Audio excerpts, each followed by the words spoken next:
কদমতলা ঘটনার প্রতি তীক্ষ্ণ নজর রেখেছে রাজ্য সরকার। যারা এই ঘটনার সঙ্গে যুক্ত এর বিরুদ্ধে কঠোর ব্যবস্থা নেবে প্রশাসন। সোমবার সন্ধ্যায় বিভিন্ন বিষয় নিয়ে সাংবাদিক সম্মেলন করার সময় এই কথা বলেন প্রদেশ প্রবক্তা নবেন্দু ভট্টাচার্য। কদমতলার ঘটনা সহ বেশ কয়েকটি বিষয় নিয়ে সোমবার সন্ধ্যায় বিজেপি সদর কার্যালয়ে এক সাংবাদিক সম্মেলন করা হয়।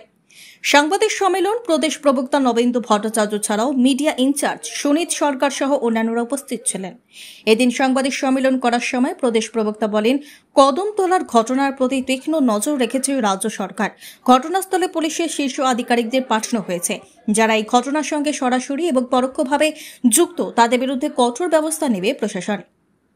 দোষীদের কাউকে ছাড় দেওয়া হবে না বলে জানান প্রবক্তা নবেন্দু ভট্টাচার্য। পরিস্থিতি স্বাভাবিক করার জন্য সমস্ত রকম ব্যবস্থা নিয়েছে রাজ্য সরকার।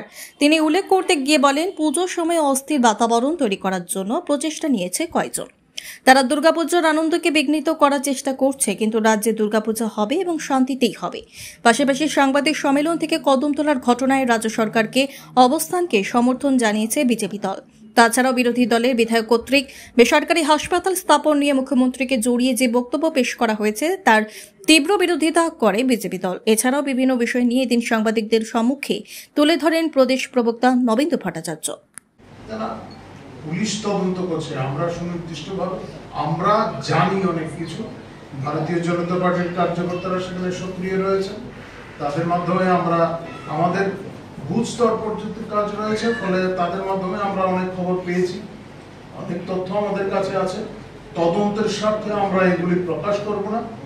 ভারতীয় জনতা পার্টির সমস্ত কার্যকর্তারা সেখানে আছেন, যাতে শান্তি শৃঙ্খলা বজায় থাকে তার দিকেও নজর রাখছে, পরিস্থিতির দিকে সবাই নজর রাখছে। আমাদের সভাপতিও নিয়মিত খবরাখবর নিচ্ছেন কি হচ্ছে সেখানে ডেভেলপমেন্টগুলি। আমাদের সভাপতি রাজীব ভট্টাচার্য আজকেও সকালবেলা ওখানে যোগাযোগ করেছেন, আমাদের কার্যকর্তাদের সঙ্গে কথা বলেছেন, যাতে কোনো অবস্থাতেই এই দুর্গাপূজার সময় কোথাও আর কোনো ক্ষতিকর ঘটনার সৃষ্টি না হয় তার জন্য তিনি কার্যকর্তাদের নির্দেশ দিয়েছেন।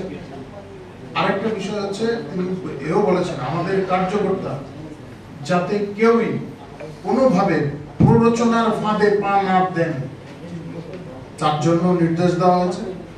আমি এখান থেকে আমি নিজেও বলবো, যাতে আমাদের কার্যকর্তারা কিংবা সাধারণ মানুষ কেউ এই পরিস্থিতির পরিপ্রেক্ষিতে যারা ষড়যন্ত্র করছেন তাদের পাতা ফাঁদে যাতে কেউ পা না দেয়।